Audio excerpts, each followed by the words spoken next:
Tonight's board meeting will now reconvene our public session. It is 7:05. We want to start with the reorganization of the Board of Trustees. I need a motion for this event.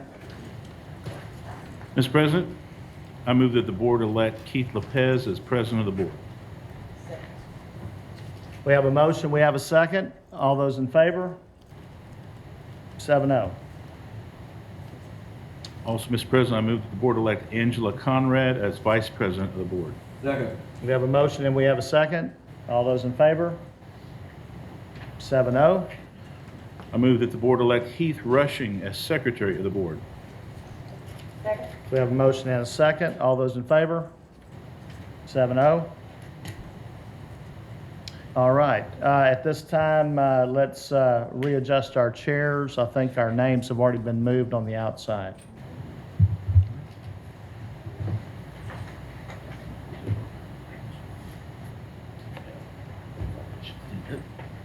And sit down.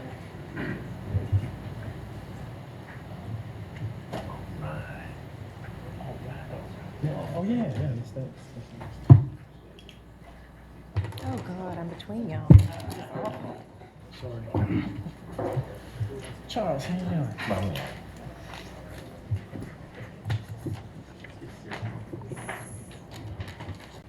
Okay. All right, next, Mr. Cunningham, I asked if you would serve as parliamentarian of the board. Yes, Mr. President. All right, so Mr. Cunningham will be the parliamentarian of the board. Next, we have the appointment of committee members. The committees will remain the same as last year, save for the following. On program evaluation, Robert Sitton will become the chair of that committee, but its membership will not change. The board representation, the board representative to the Humble ISD Education Foundation this next year is Mr. Charles Cunningham, and the representative to the Kingwood Super Neighborhood Council will be Mr. Brent Ingelagi. Everything else remains the same. Okay, so now that we've reorganized, let's get this meeting started officially, I guess. I'd like everyone to stand for the Pledge of Allegiance.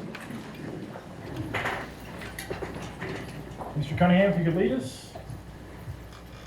American flag. I pledge allegiance to the flag of the United States of America and to the republic for which it stands, one nation, under God, indivisible, with liberty and justice for all. Now the Texas flag. Under the Texas flag, I pledge allegiance to thee, Texas, one state, under God, one and indivisible. I'd like to ask everyone to please remain standing for a moment of silence.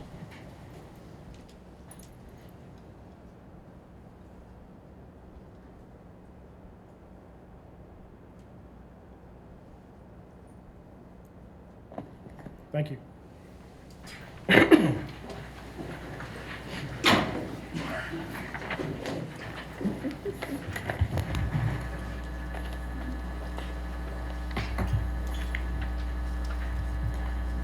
Okay, all right. First on the agenda, after the opening there, we have commendations and recognitions. Do we have any of those?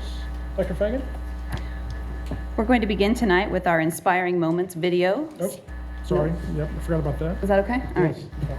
Service learning is a part of the culture in Humble ISD. This month, 21 students from high schools throughout the district participated in Camp Give. This intensive 2-week-day camp guided students who are interested in philanthropy through unique experience to develop service learning leadership skills. Jonathan Fry, please show tonight's inspiring moment.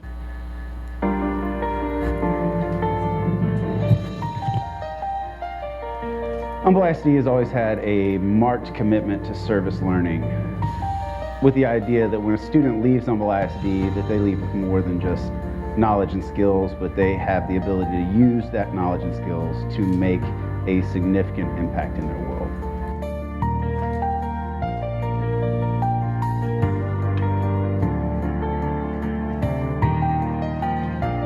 The whole concept of philanthropy, that's what we've been talking about a good bit, has just like, what? it because like there's so much that goes along with it that I had no idea about. I had never heard the word philanthropy before I came to the camp. And when I got to the camp and after they explained it to me, I really feel like it's just giving back and, you know, just being a good steward and a good person to your community. We didn't just want to put on a camp to tell kids about philanthropy and introduce them to these organizations. We wanted to put a real investment in their hands and say, hey, we believe in you as investors. It's not just money. We can offer our time, our talent, and our treasure. So it's something that everyone could show and everyone could be open to. The students have traveled all over the greater Houston area, learning about nonprofit work in 7 different sectors of charitable work.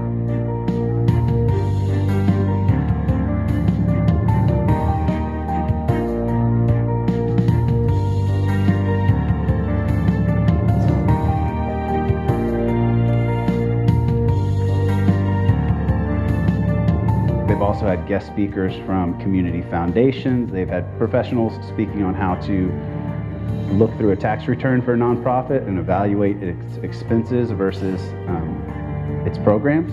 I've learned a lot of technical stuff, and I've learned about a bunch of different nonprofits, and not just nonprofits, but a foundation and companies that give back to our communities, and what philanthropy is, how I can be a philanthropist, how to evaluate nonprofits. We covered a lot in the last 2 weeks. Camp Give, the experience has been amazing. It's opened my eyes to a lot of things in a lot of areas I didn't really know were going on in the Houston area. And that there's so much that one person can do. So imagine what like lots of people could do if they were together for a common goal.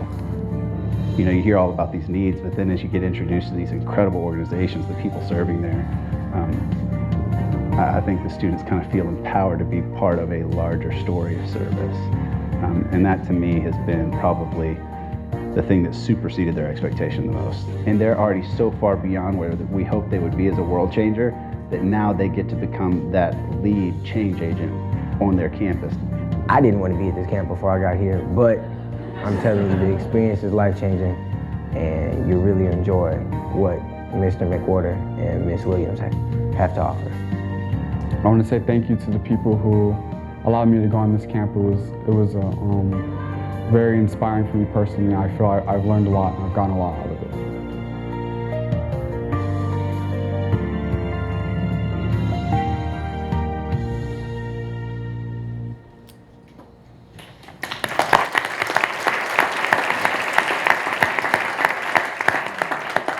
I would like to recognize the teacher who created Camp Give, Humble ISD's Service Learning Coordinator, Mr. Cap McWhorter. Mr. McWhorter, would you please introduce the Camp Give students who were able to join us here tonight? And you guys can stand as I call your names. Adam Mack from Humble High School, Elijah Baker from Atascocita, Zachary Bowley from Humble High School, Taylor Adair from Atascocita High School, Zoe Ernsberger from Kingwood, and Devin Carr also from Kingwood. Is there anybody that slipped in that I missed? These kids have made an incredible impact on our community, and just appreciate the board giving us the ability to do it. These guys are going to be world changers for the next couple of years on our campuses and for a generation in this community. So really appreciate it. Thank you.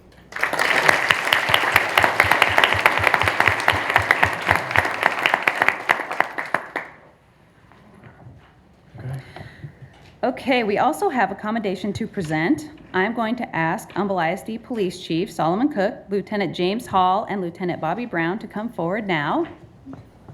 While they stand up front at the podium, Assistant FBI Agent in Charge, Michael Anderson, will share some information.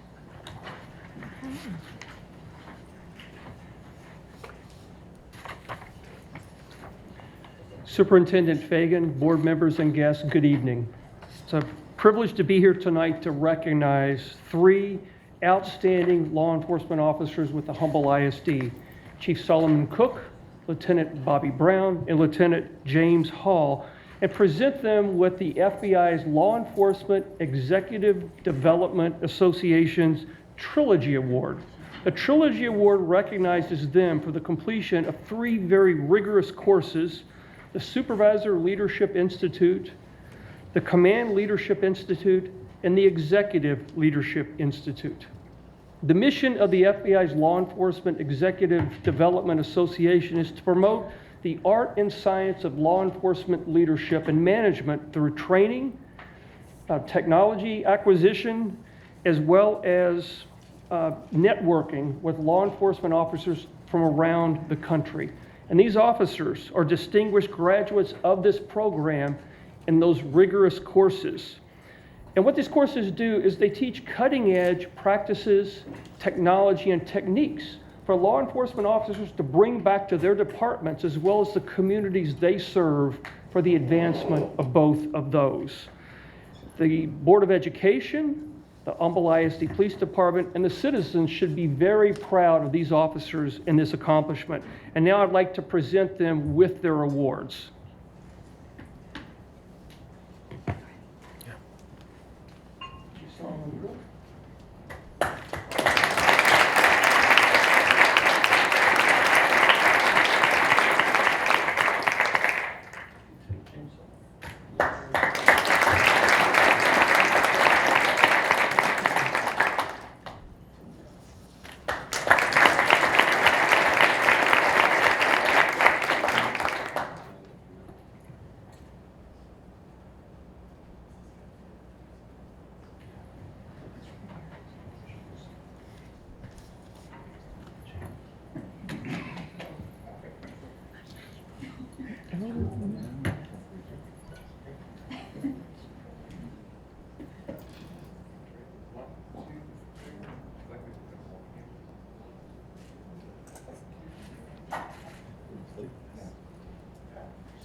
Brown.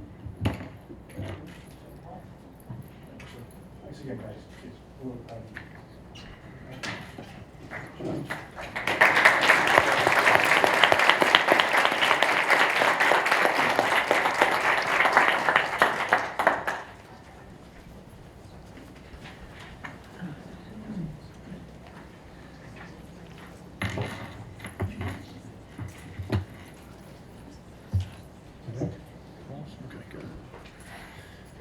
Okay, it's at that time of the meeting, we have questions and comments by patrons or employees of the district regarding agenda items or any other matters.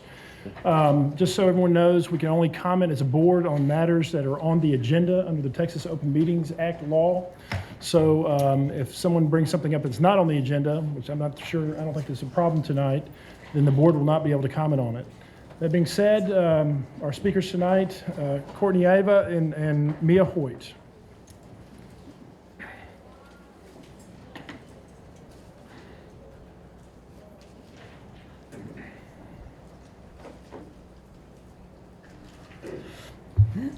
Hello. Sorry, I'm nervous. I don't like doing this. But the District Decision-Making Committee has been charged with voting to approve the District of Innovation Plan, which will change the way the district operates. And we're requesting that the Board of Trustees, Dr. Fagan, and any related district personnel audit the procedures related to the formation and operation of the District Decision-Making Committee prior to this vote. Specifically, teachers and parents have expressed concerns about the following. The possible overlap of committee members on the DDM and the DOI committees. And then from BQA Legal, the board shall adopt a procedure consistent with Education Code 21.407 for the professional staff to nominate and elect the professional staff representatives who shall serve on the district level committee. District policy and procedures must be established to ensure that systematic communication measures are in place to periodically obtain broad-based community, parent, and staff input, and to provide information to those persons regarding the recommendations of the district level committee. And from BQA Local, the superintendent or designee shall ensure that the district level committee obtains broad-based community, I just said that from legal, but local says a little bit more, which could include periodic meetings to gather input and provide information on the work of the committee. These meetings shall be advertised in district publications and through the media. Articles and in-house publications regarding work of the committee, regular news releases to the media in the district regarding the work of the committee. And then the superintendent shall, through various channels, inform all parents of district students about the committee's duties and composition and shall solicit volunteers.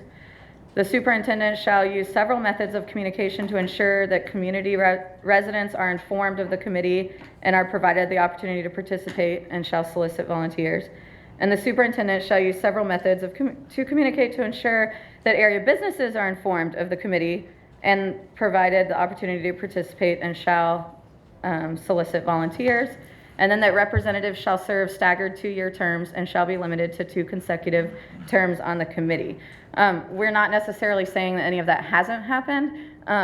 It's just been concerns that have been brought up because this committee in the past has just been, meet once a year and vote on a plan, the strategic plan that's developed by the district. So now that it's been charged with such an important duty, we're just asking that you take a look at those procedures and make sure that they, that they have been in place. And I know that's part a discussion on the agenda for the future, but. Yes, it is on the agenda tonight, and we are going to discuss a lot of those things, in fact.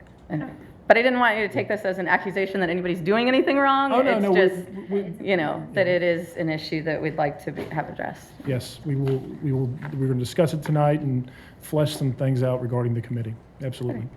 Thank you. Thank you. Thank you. Okay.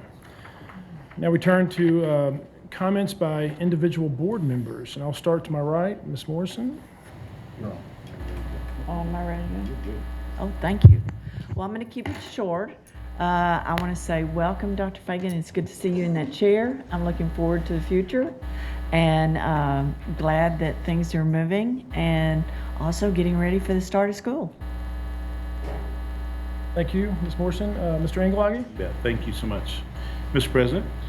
Courtney and Mia, thank you for your comments tonight. Look forward to hearing more about that a little later. Chief Cook and Lieutenant Brown, Lieutenant Hall, congratulations.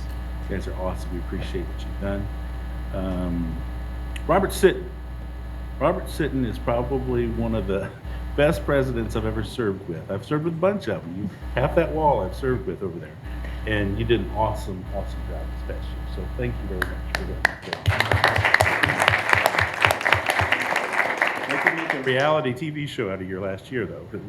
It's been a crazy year, but you've been an awesome, awesome president. Mr. Lopez, look forward to serving with you as president again, and congratulations on your new presidency.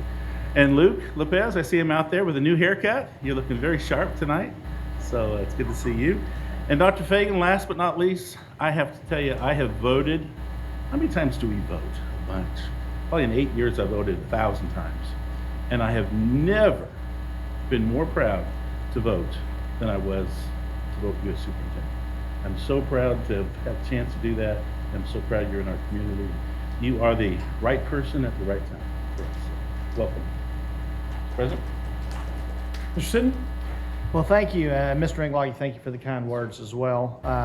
And Mr. Lopez, look forward to working with you, continuing to work with you. And I know under your leadership, we'll continue to move forward like we have. Dr. Fagan, welcome. Welcome. Have you bought any cowboy boots yet? Assuming I didn't have any. Good one. Good one. Well, welcome. Welcome. Under your leadership as well, I know that we are going to become the model school district for this country. I know that we are a very good school district, and our whole goal over the last several years is to become a great school district. And having the right leadership to take us there is the key component. So I too am very excited to have you here. So welcome. You know, what we do is so much more than reading and writing and arithmetic. The Inspiring Moments video is about the whole child. You know, it's something that our community thrives on. I think I talked about this a couple months ago in a board meeting about that study that was done several years ago between our area and the Woodlands area and about per capita income and per capita giving. Our community gives 2 to 1 at the time when that report was done, gives 2 to 1 more than that sector of the greater Houston area. And we have so many nonprofits within our school district boundaries. There's a reason for that, and that's because our community pulls together. Our community gives where giving is needed. And I know it gets tiring when you get hit up all the time, but you know why you get hit up is because we are givers. And teaching our students to do the same thing is an invaluable lesson that they couldn't get anywhere else. And so I am so proud that Humble ISD is taking the lead in public education with all of our service learning projects that have become a focus of each of our campuses. It really makes you proud. It makes you proud to be a part of such a great area, a great community, and a great school district. And part of that community is also the city of Humble, and as always, Norman Funderburk, City Council member, Mayor Pro Tem is here, and we appreciate all your continued support. And also congratulations to our police department. You three gentlemen, fantastic job, and look forward to continuing to work with you in the future. So that's all I've got. Thank you. Ms. Conrad. President, and I also would like to welcome Dr. Fagan to the table. Look forward to working with you and welcoming your whole family to our community. So we'll be glad when they are able to join you here as well. I do also want to just thank our teachers and staff that are working this summer in preparation for next school year, but also those that are working with our children this summer to provide those enrichment programs just to keep them reading and being active and things like that, and being fed. So thank you for your work during this summer, as well as our volunteers. I know we have families and students that are actively involved in some of those programs as well. So thank you for extending the learning for those children that have the opportunity to be a part of those programs. Mr. McWhorter and Ms. Williams, the Camp Give, it's wonderful to hear about such great programs, and I think you also do something for our teachers that's along the same lines, maybe later in the summer.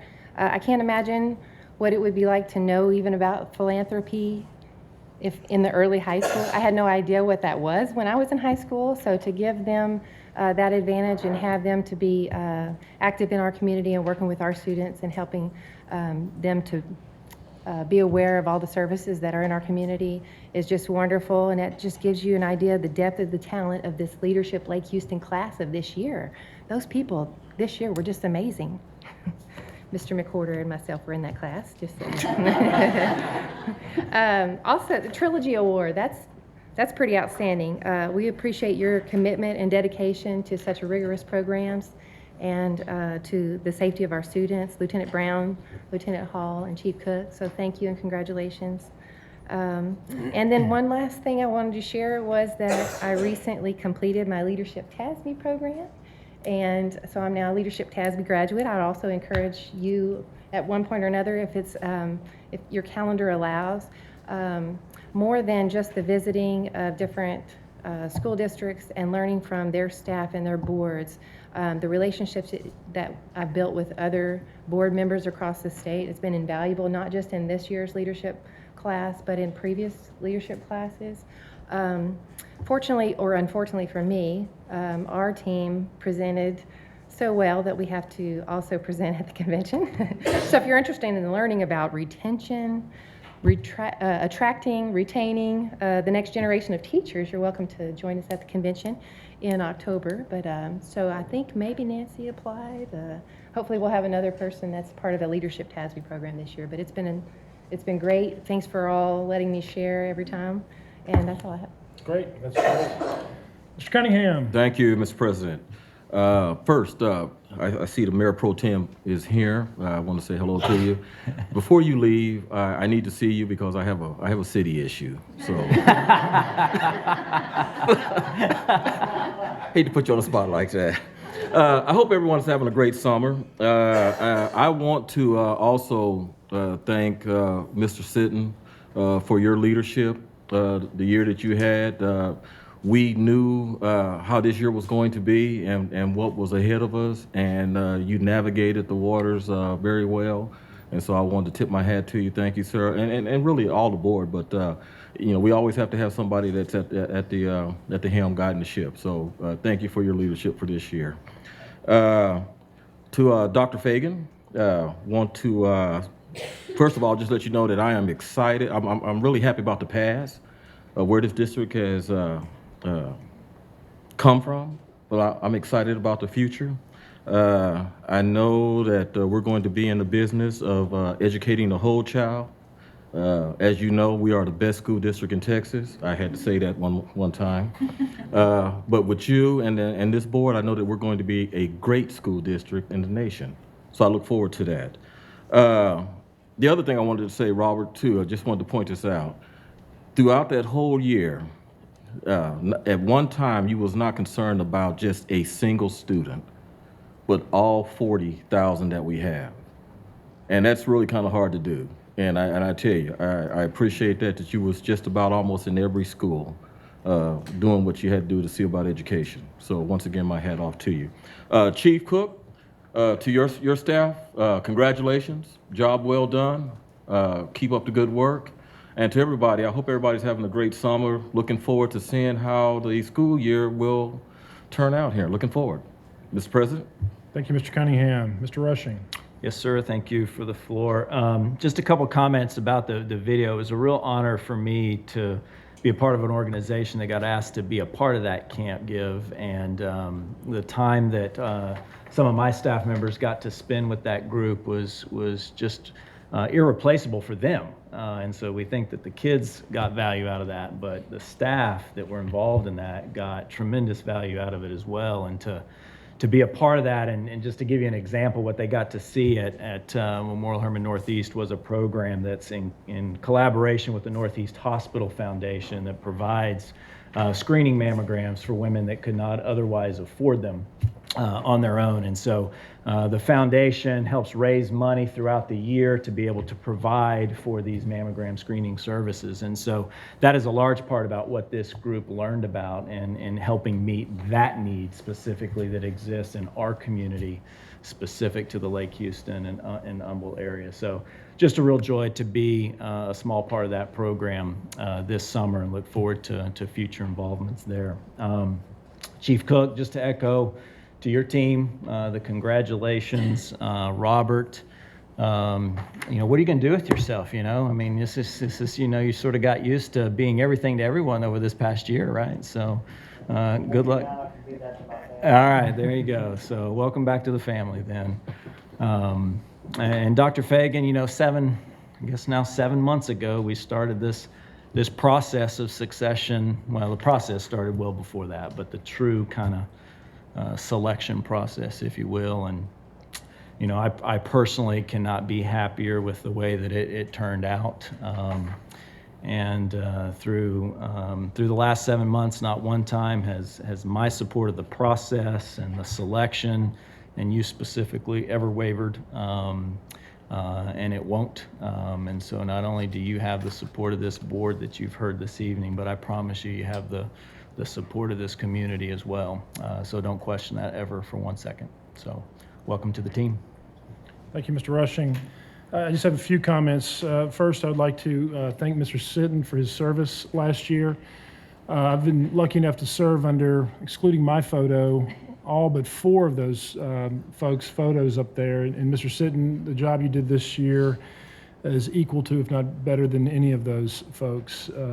This was a difficult, long, and there was a lot to do this year, and under your leadership, we did it well. And so I want to thank you for the time that you spent, the effort that you put into it, and the leadership that you gave this board this last year. And I can't thank you enough. Welcome, Dr. Fagan. I don't want to prolong the welcome, but I echo the comments of my fellow board members. We're glad to have you here. Glad that you're at this table. And I was very proud to recognize our Humboldt ISD police officers. Thank you, gentlemen, for your service. And it just makes me very happy that we are able to honor police officers here tonight. And the leadership, TASB, Angela, that was a wonderful thing that you did, and I'm glad you're through it. It makes us as a board better because of your experience and the knowledge that you gained through that process. And Nancy, I certainly hope that you are selected and are able to do the same thing, because it makes us stronger as a board, having gone through that. And those are my comments. Okay, Dr. Fagan, do we have any comments from the administration? Well, I would just like to take a minute to say, first of all, thank you for all of the incredibly warm welcome. You all put me through one of the most rigorous hiring processes that I've ever experienced, and I appreciate that. I think that's the right way to hire, is to spend the time and energy and invest in the process to really find that right match and that right person. And I'm very grateful for all of your comments, for the time you took with me to get to know me, and for your support throughout the whole process since we've come together on this plan. And you know, I did a lot of research before I even applied to be the superintendent of Humboldt, because it's very important to me as a former teacher, a former principal, as a parent, to have that just right place for my two little girls to go to school, to have that just right place for me to professionally grow myself and to support others in a common vision and a common set of goals that we have for students and staff. And when my husband and I believed that we had found the best school district for our children, I just want you to know that that has only been absolutely confirmed in the last week and few days that I've actually been in the district. I have met with a lot of people, spent time getting to know things, and everything I believed to be true was absolutely true. And I'm very excited about the work we can do together to move forward in the best interest of 40,000 students, including 2 really close to my own heart. So I want to thank everybody who's offered time and energy this week and who's been patient with me as I've worked through all of the uniqueness of a new district. But it's been a really great experience, and I couldn't tell you, I'm so happy to be here. I'm exhausted, but I'm happy to be here, and I really appreciate it. So thank you so much for everything, and I look forward to the work ahead a lot. Okay. Moving along, we have some action items from the closed session. We have an action item regarding personnel. Mr. Cunningham. Yes, Mr. President. As to personnel, I move that the board approve the administration's personnel recommendation as presented with addendum. Second. It's been moved and seconded. All in favor? 7-0. Mr. Cunningham, do you have a motion as to the minutes? I do, Mr. President. As to the minutes for the regular board meeting, special board meeting held on June 8, 2016, I move that the board approve those minutes. Second. Moved and seconded. All in favor? 7-0. Okay, Mr. President, continuing on, I move that the board approve the minutes of the regular board meeting held on June 14, 2016. All in favor? Okay. And finally, Mr. President, I move that the board approve the minutes of the special board meeting held on June 21st, 2016. Second. Moved and seconded. All in favor? 7-0. Okay, we have updates on board associations and committees. And we'll start off with the audit committee. That would be me, Mr. President. I really don't have anything to report except that we've got some upcoming meetings, and I'm asking that Ms. Fashawn get with Ms. Young and Dr. Fagan to look at some dates for our meeting with the external auditors in preparation for the November CAFRA meeting. Also, we have the scope of work that needs to be done. We've been busy, and so it should have been this month, but we got it pushed back a couple of weeks here, so maybe in August that we'll have the scope of work for the 2016-17 year. Great, thank you. Any questions, board members? Okay, Board Superintendent Evaluation and Process and Goals Committee. That's you, Ms. Conrad. We've hired a superintendent. We did? And she started. And she started, and now we are going to meet following this meeting to proceed with our next thing we have to do, which will be to set goals. Yes, So- we do have to get together as a board to do that. So we'll have more of a report, I guess, next time. Okay, super. The Building and Planning Committee. Yes, Mr. President, we had a good meeting last Thursday. Dr. Fagan was present, so we appreciate you being there. She was brought up to speed by Dr. Brown, gave us a great presentation of all the various goings-on in the community and as far as our schools and such. Appreciate the email that you're sending out the last few months. It's very, very helpful, I think. Hope the board enjoys it because it's a good reminder of what's going on, and there's a lot. So, thank you so much. Appreciate it. All right, thank you, Mr. Angelagi. Finance Committee. Yes, Mr. President, as to two items on the agenda, just know that related to the budgetary amendments and bond sale and refinance, we actually were able to have a Finance Committee meeting right prior to this to review the details of that. Dr. Fagan was also able to attend. She is now an expert in Texas finance after 4 days on the job. And so just want the rest of the board to know that we have been able to review and talk in more detail about the items and support what's on the agenda today. Certainly like to thank Mr. Seal for getting us through a bit of a different spring than what we would have normally had in place, just given everything else that we've gone through. But from the budget process now to these items here, we've had complete faith and trust in you guiding this district since you've been here for just a short 9 months. And so we appreciate your approach, your refreshing approach, quite frankly. And thank you for all the work you and your team have done. And now that we're through some busy times, look forward to some ongoing meetings as we head into the new school year. So that's it. Great. Thank you, Mr. Rushing. Neighborhood Council, Ms. Morrison, is anything going on there? No, they do not meet during June or July. Okay. Legislative Committee. I have no report, but I will say that at the chamber luncheon, we were lucky enough to hear the Speaker of the House, and legislation we will want to keep a very close eye on. So that's going to get real busy real soon. Now, Ms. Morrison, I know that there are several members of our community that want to get involved in this next session. Is there going to be an opportunity in the fall for people to volunteer and get involved with the Legislative Committee? Yes, we'll bring that out. Okay, super. All right, the Program Evaluation Committee. Yeah, I met with Dr. Price before the meeting tonight. We talked about, we've been really busy the last few months, so we're getting ready to set up a date. It's going to be convenient for everyone to start setting out the scope of work for 16-17. Awesome. Technology Committee. No report, just a reminder. We sent you some information about board docs versus board book. So hopefully you'll have a chance to look at that and provide any input or feedback that you may have about those. We'll be looking at that also at our next meeting, which is August 2nd. Super. Can I ask a quick question? On Sure. that?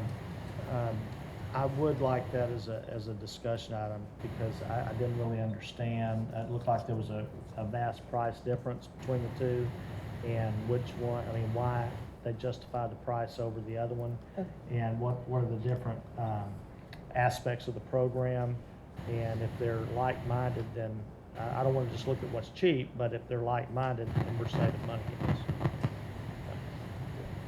Thank you. Okay. All right. Next item on the agenda is the consent agenda. Just so everyone knows, we get the information regarding this meeting well in advance. We're able to read through it as a board and then ask any questions we have of folks in the administration in advance of the meeting to have those answered. And so if there are no questions or if there's no issues regarding what's on the agenda, then we're able to put it on the consent agenda to allow the board to vote on it to get through the agenda a little quicker. And so let's go through the agenda now. There are no items under governance considerations or superintendent's division reports. Under learning division reports, considerations and purchases, we have responsible use guidelines for students. That is consent. Mr. Cunningham, if you can follow along with me. Yes, sir. All right. Under financial services division reports, we have item A, tax refunds. B is budgetary amendments. C is waiver of P&I, principal and interest. D is adopt orders of authorization, authorized distribution of POS NOS. Okay, all those items will be consent. Hearing nothing. All right, there are no items under Human Resources reports. Under Support Services Division reports, considerations and purchases, we have item A, negotiations and purchase of real property. That is consent. B, owner's ratification of plat for Balmore Park Lakes East, Section 1. That is consent. Under district-wide reports, considerations and purchases, we have item A, goods, professional services, and non-construction services exceeding $50,000. That is consent. Okay. I believe that's it, right, Ms. Young? That is it, I believe, over here. Got your thing, All right. Mr. Cunningham, can you read that back in the form of a motion, please? I will, Mr. President. Mr. President, I move that the board approve the following items by consent. Under Learning Division's report, consideration of purchases, item A. Under Financial Services Division reports, consideration and purchases, item A, B, C, and D. Under Support Services Division reports, considerations and purchases, items A and B. And under District-wide reports, consideration and purchases, item A. Second. We have a motion and a second. All in favor? 7-0. Okay, now let's go down to the actual agenda itself. We have some information items for the board. Those regarding proposed changes to the TASB policy. They're all listed into the agenda, and those will be up for vote next meeting. If you have any comments, questions, or concerns regarding those changes to policy, please let Dr. Fagan and myself know. If you want to talk about it now, you can, or we can talk about it next meeting. If you, yeah, we can talk about it. It's on the agenda. All right. What do you? Okay. Yeah, the floor is yours, Ms. Conrad. Well, okay, so on the, let me see, policy DNA, local. That's the first one. That is the first one. It's attachment 1 to that. So on the packet, it's page 41, 40, 41, 42. So my question was, under general requirements, it says the district teachers shall be appraised annually, except teachers who are eligible for less frequent evaluations as indicated in the less than annual evaluations section below. However, when you scroll down to page 2 of that policy, that section is removed. Well, that's a problem. I'm glad we caught this. Just so everyone knows, there was changes. Well, I'll let our attorney, I guess, address this. First of all, can you explain why these changes are in place? If I'm catching you off guard, let me know. Sure. The two policies that relate to HR are a function of the state of Texas changing the recommended appraisal system for principals and for teachers. Looking at the analysis for teachers, I believe what occurred this week, the less than 1 year ones that are appraised. So it's just a matter of fixing the title. Okay. Let's get that fixed for the next meeting when we actually vote on it. And just so everyone in the audience knows, we adopted as a board the state instrument that evaluates teachers. I think most school districts did in the state of Texas. And so we have to change our policy related to that instrument that we adopted that was put forth by the state. And this is the policy that that has to be adopted in relation to that instrument. And so that's what we're changing. Any other comments? So my next question is on DNB local. It's the second one. And so this was the TPES. Yeah, so the principals. There's also a section in there for other campus district administrators. And it just says that the appraisal system shall be determined by each administrator's position and job responsibilities. I guess I don't understand the interpretation of that. Like, what are the options that so you're talking about not principals, not teachers. there's not another system that we use per se. Or that's up to, We take a quick shot Okay, at it and then further with Rick, if I may. Yeah, this may be more of a Rick thing. yeah. I think that, the principal's evaluation looks different than the board meeting evaluation, technology evaluation. I think it just recognizes that those are different basic positions. Sure, I guess my concern is that, do we have a system in place for non-administrators, non-teacher positions? And is that, do we have it outlined as done annually or semi-annually, depending on positions?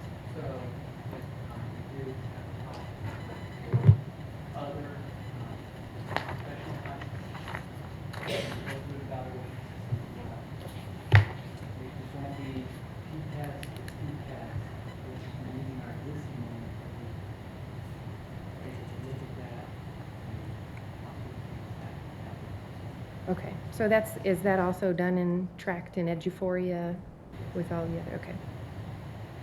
Okay. That's my question on that one. I think I have another one. Okay, sure, shoot. That was that one.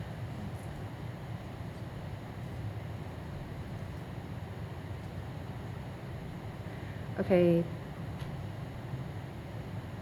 Policy EHDC. This is legal, I realize. I just kind of have a question. So EHDC legal is page 115 or 116 in your packet. It has to do with credit by examination. And you could probably answer this later in a follow-up with the email. It talks about CLEP tests. All of these, it gives guidelines for the types of credit by examination, and it's set, and most of them, the way I'm interpreting when I read them, is that they have to meet the criteria of the EOC, basically. But then at the end of that statement, it says, an EOC assessment administered under Education Code 39.023 cannot be used for purposes of credit by examination. So I don't understand that. If all of the other credit by examinations should be modeled after the EOC, then why is the EOC not a credible? It just allows people to see other ones test that mimic the same materials.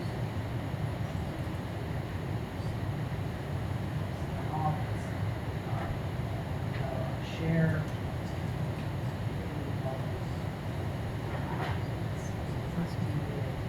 State thing, so nothing we can really. Read it much less administration. Yeah. Okay. I think I had one more, sorry. Okay. Okay.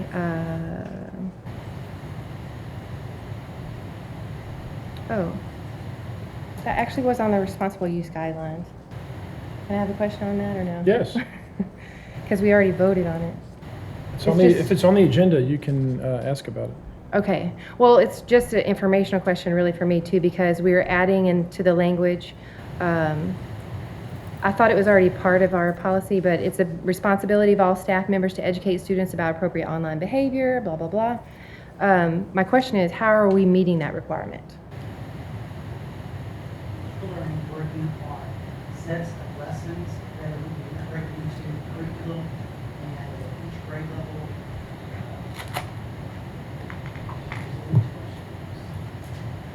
We started that last year.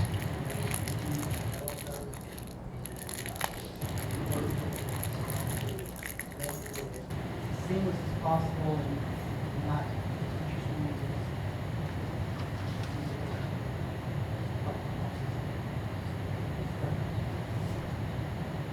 So do we have to track and turn that in as part of receiving the, what's it, E-rate? No. steps. You have to assure them that Okay. Other questions? I think that's all I have. Okay. Does anyone have any other questions? Remember, we've got until the next meeting to send feedback to the folks in the administration regarding these policy changes. If you have any other questions, feel free to bomb their inbox. All right, we have another report, financial reports for the tax collection report, the 2016 employee benefits listing report. Does any board member have any questions about those? I did, I'm sorry. No, go ahead. Actually, I just wanted to, there was an attachment that was, what did it list? There it is. Attachment that listed all the different benefits and the tiers.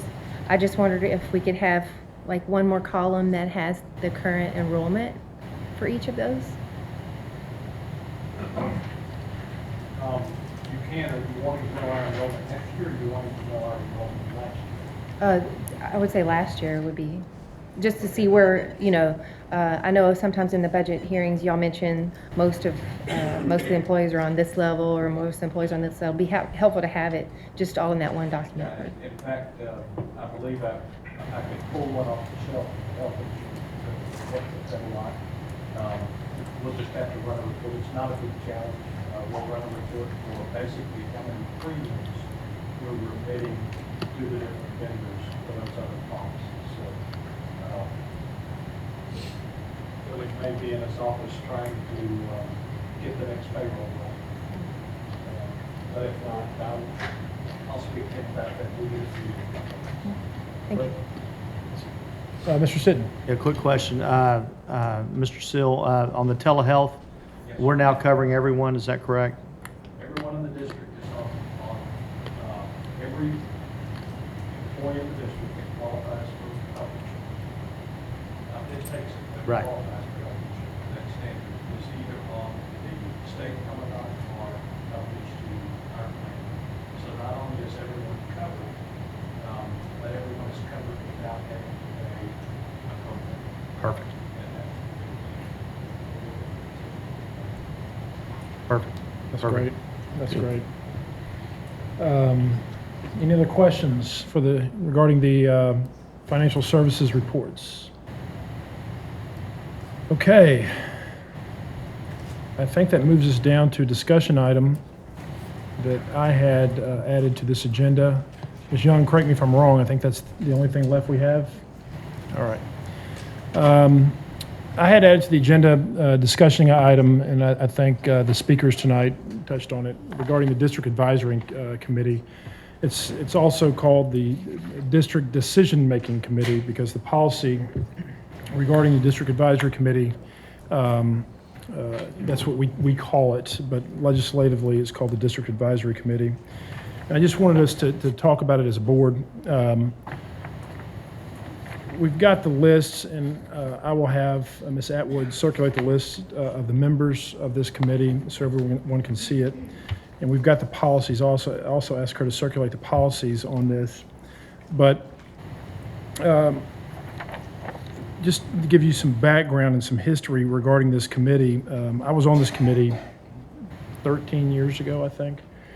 When I first started getting involved with the board, I was on it for 2 years, and it's made up mainly of teachers. Under board policy, 2/3 of the committee have to be teachers. The remaining 1/3 it consists of principals, assistant principals, administrators, and also community members. Parents have to be on it. Business, here I'll give you the list. Parents, community members, business representatives. The community members and the community members can't have parents cannot be parents. They have to be just members of the community without kids in the district. And the business representatives cannot have kids in the district. They have to not basically just be business representatives. There are no students on this committee. And so what I want to do is, as a board, well, go back to the history. History was when I first became involved with it, it met actually quite often. When I say quite often, once every couple months, maybe 3-4 times a year. And it would be basically involve presentations from the administration, then the floor would be opened up to the committee to ask questions. And sometimes the meetings were quick, sometimes the meetings were long. But it was, I think, a good opportunity for folks to, especially teachers, to kind of be exposed to other things going on in the district. Some of the presentations were the ones given to the board. Some presentations were developed specifically for the committee. but it's mainly for information and discussion. It's not really for decision-making. That's what we call it. It's really no decision-making. It's more advising. This is what's going on. Do you have any questions? Do you have any concerns? Things like that. Well, over the years, for one reason or another, they stopped meeting so often, I think because the attendance fell off. And the committee kind of then only met once a year, and sometimes some of the positions would not even be filled. But over the last 2 years, Ms. Atwood has done a fabulous job of making sure that we're complying with our policy and law, and making sure those positions were filled. And this is generally, well, I'll let Ms. Atwood tell me. First of all, Ms. Atwood, can you tell me how the teachers are appointed to this committee? We look at the list of people who are on the committee, teachers, administrators, as well as parents. They are represented on the site list committees. So there's that linkage between you serve on the district committee and receive that information, and then as the conduit, you bring it back to the site list committee at the campus to keep that communication at the student development direction. And likewise, they can raise questions or issues from their campus back to at the district level and across the district. And that makes sense to me, because basically what you have is you have people that are volunteers and working in those school districts, schools, excuse me, and then they get basically volunteered or appointed to then serve on the district decision-making committee. And then anything that's discussed at the district-making committee can then be brought back down to site-base, to those committees, those discussions. Right now, our policy regarding this is a little loose, to be perfectly honest with you. And so I want to make sure that that we have it discussed, how folks get nominated and elected. Make sure we tighten it up just a touch, but that's minor changes. But what I want to do, and this is just my thoughts as an individual board member, is I want to add some parents. Right now, the policy states that the committee shall include 5 parents, 1 from each vertical team. And what I would like to do is double that to 10 parents, but keep it in the vertical team, because we want to make sure that we spread this out throughout the district and allow folks, but make sure that we have some additional parent involvement with this committee. Because back when I was on the committee, there was a lot more parent involvement, although back then it was dominated by administrators and teachers. That's when I first met Ms. Atwood, was back 13 years ago, when she was on the committee as a principal for Timberwood, I believe. And so I think that's what we should do. I will get with council about it, and so we can draft up some policy changes surrounded by around that issue.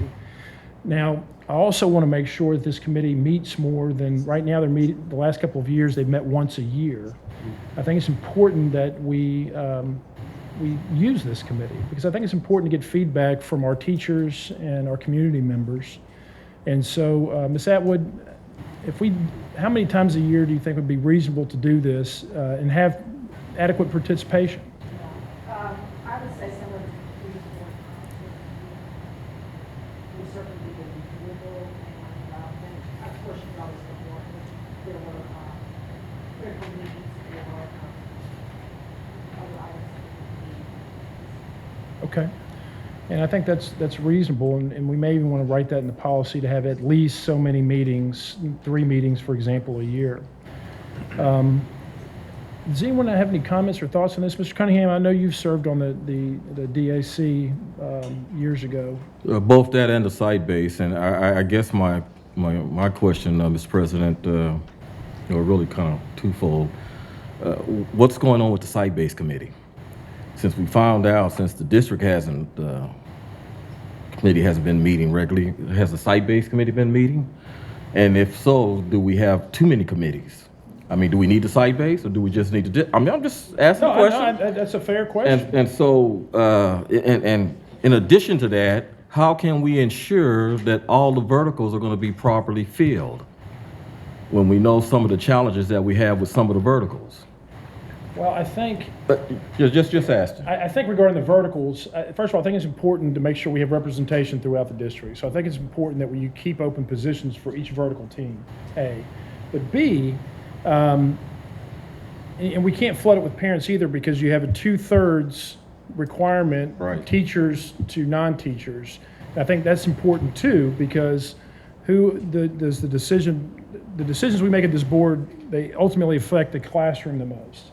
We want to make sure the teachers are involved in any discussion or issues that are going on, and also are able to bring things up through that committee to ultimately the board. The site-based committees, they meet regularly because they develop their campus improvement plans, correct? Through that means, yeah. Well, and I guess that's my question, because I want to know what that piece is. I mean, I've been kind of removed. Do they meet regularly, and how often do they meet, and what does that make up to? Well, they're required according to what policy is at least once a year. Okay. And it does vary, Mr. Cunningham, it varies. Okay. But they are meeting in Okay. So we got a twice a year on the site base and once a year for advisory. No, and that's why I want to make sure we have more meetings. I agree with Currently that. right now. Now, Ms. Morrison, you I were, understand your site-based, I mean, I'm only speaking from We ran ours. Your individual building site-based team has to do with your school's needs. And those business partners and those business members, I mean, it's all how you're relating to your community and building your community. So the purpose of the input that's given to the district is, okay, let's look over the district. What are our needs? How can, that advisory committee feeds the board and the superintendent that information. So, I mean, but the basic makeup, if I remember, Carol, they're basically all the same. I mean, they're very relational. You don't have as many, you don't, but they're made up of, within that building, you have paraeducators, you have teachers, you have administration, you have the professionals, and then your community members and your parents. Now, we had a little more latitude. Now, I don't know. You have the latitude to add more parents, because from year to year, we had more parents. Depends on the involvement. When we're talking about the number of times that they meet and having, I think Ms. Atwood mentioned that, more times if there's some critical needs areas.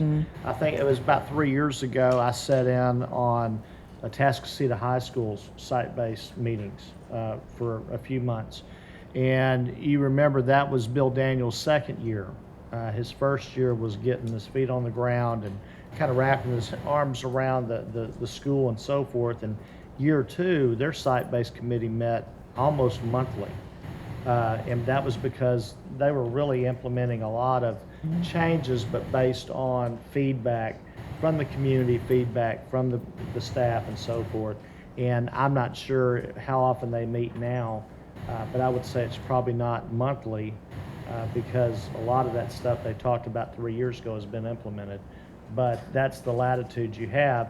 But I do agree with you that we need to have in policy, a minimum number of meetings, and then with the flexibility to meet if critical needs arise in between.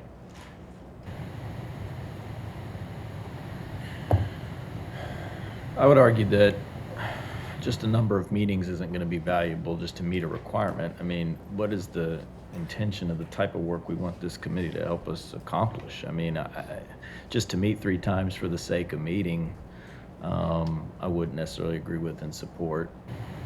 I would support, though, getting more involvement on specific areas where we need that input and that perspective from our community and parents. And so I don't know if there's a way for us to maybe take that approach to say, okay, well, here are the areas in which we want this committee's feedback and input on, and then we let that dictate how often this committee needs to meet.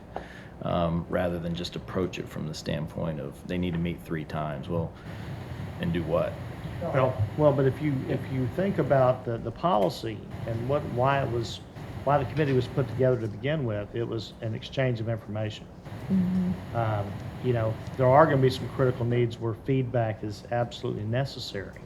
But then there's also going to be meetings where it's more information coming from the district to the community of this is what's going on, and this is where we're at today.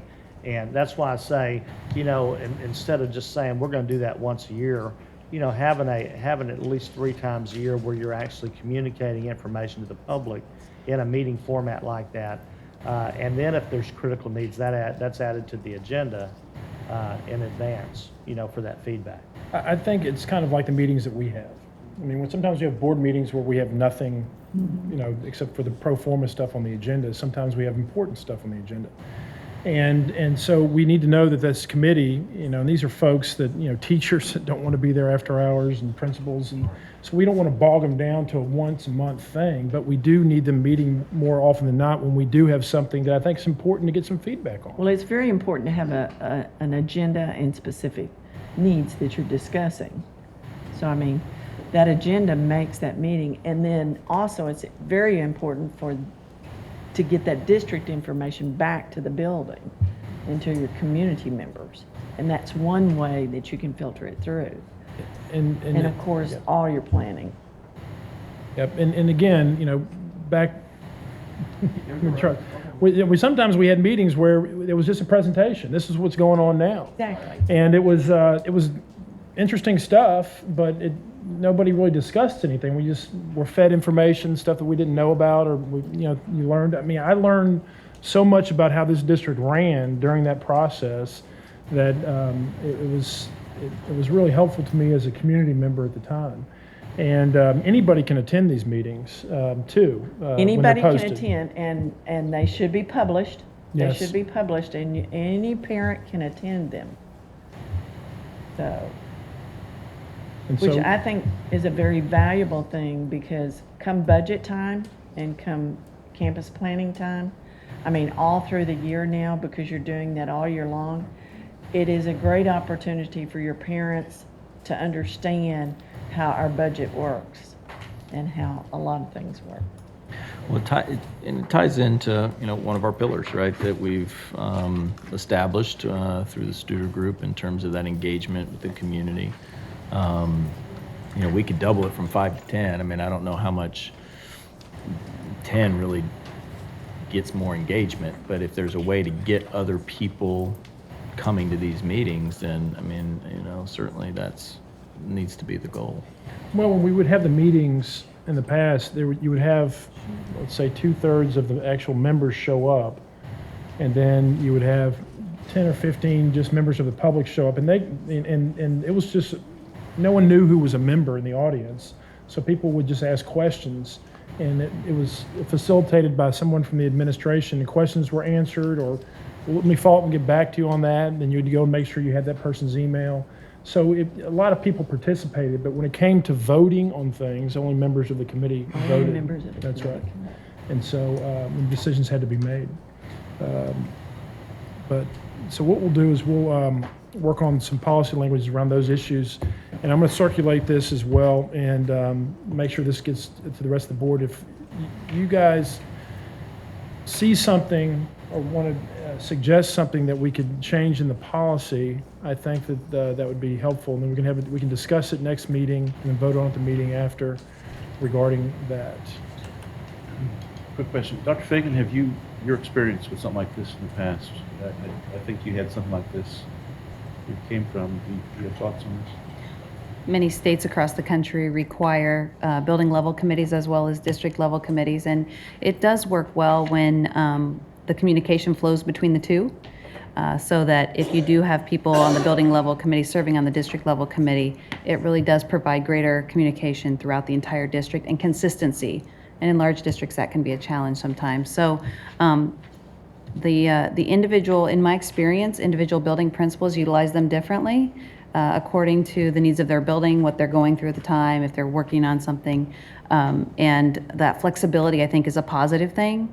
At the same time, it's a nice idea to have, 3 or so meetings a year at the district level that are sort of guaranteed, if you will, and then as needs arise, the ability to add more. So I think it can be a nice format for an exchange of ideas with a lot of different stakeholders of the district. I think, and forgive me for going technology on you again, but to solve maybe the engagement piece, it's not really a policy issue, it's more convenience. Perhaps we can look at some other ways that people could join the meeting remotely or what have you, so that they can continue to be a part of the committee, but still make dinner and get their kid to soccer practice or whatever. So, I mean, maybe we could look at some other ways that we could meet.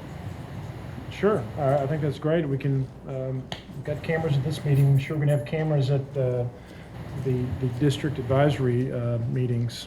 You could live tweet. Live tweet, yes, that will be great. Is any other thoughts on this issue? I think this is an important issue because I think this committee over the years has kind of atrophied a bit, and we need to pump some life into it, and really make it something that's useful and a piece where everyone gets information, everyone can provide feedback in a fashion that I think's organized and really in a way that we can see all sides of issues. Sometimes we don't see that.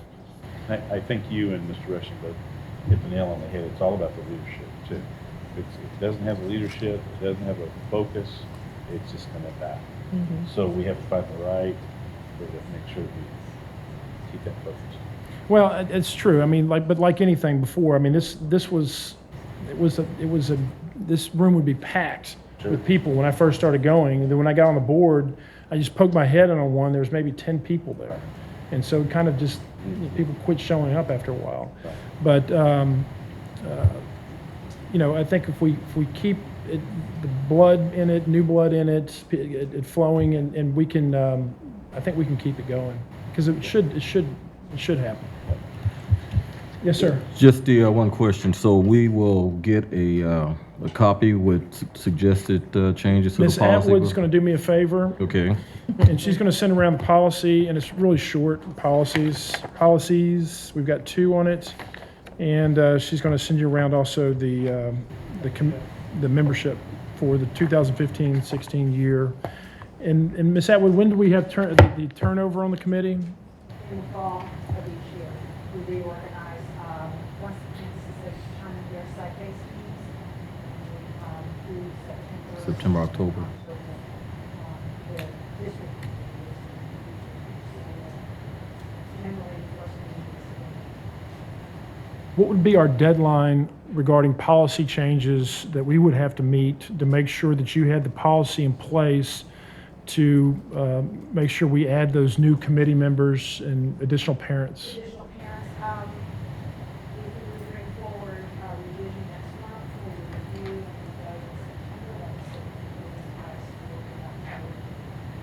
and Okay, and so we'd be pushing it if we had 3 meetings from now. Okay, well, yeah. What I'm concerned about is we may not be able to meet. I think we might be able to change it on October because we're going to have to discuss those revisions next board meeting, and then vote on the final revisions the board meeting after that, because we can't unless we have another board meeting for this, which I don't think we need. unless you really feel that there's something that would, the way that I read the board policy, there's something that would limit us from adding additional parents to it, but I use that because it is your policy.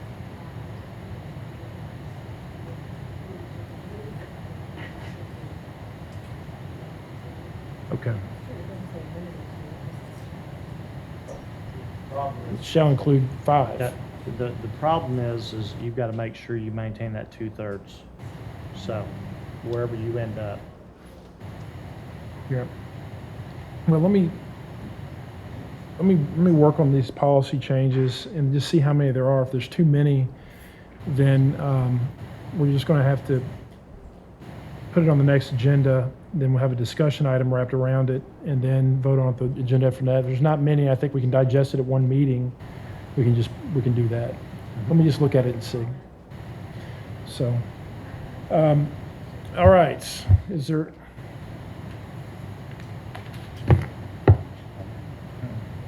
Yeah, we had it's outside of the agenda. The comments were at the beginning of the meeting. All right, is there anything else on that? Okay. All right, does anyone have any future board business? As you and I discussed, there's been some changes in how playground equipment is paid for. But I think you had a good suggestion. Maybe we go to the building and planning and then bring a recommendation, information. Oh, yeah, yes. To the next board meeting. Would that be Yes, the best way to approach that? I think that's how you should do it, is go put that one through the building and planning Okay, committee. that's what we'll do. Thank you. Okay. All right. And then for future board business also, as I mentioned earlier, I'd like a little more discussion about the electronic agenda, board docs and board books, kind of a little more clarification. And then that way, within the next couple of months, we may start going one direction or another. I think it's very important that we do move in one of those directions now, but we just need to see which is the best fit for us. And Mr. President, I think that we're getting close to having the Citizen Boundary Committee come back with their proposed boundaries. I know we have it, but I'd like to maybe review the student transfer policy. And we have already talked about it a couple of months ago, and so we need to really look at that and review it and see how that's going to be in place moving forward. Okay. Sean, did you get those? Okay. Anything else for future board business? Going once, going twice. This meeting is adjourned.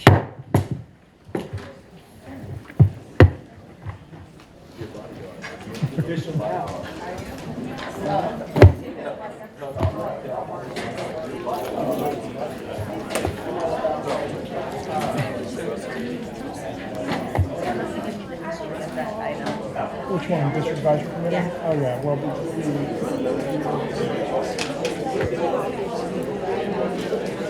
no way.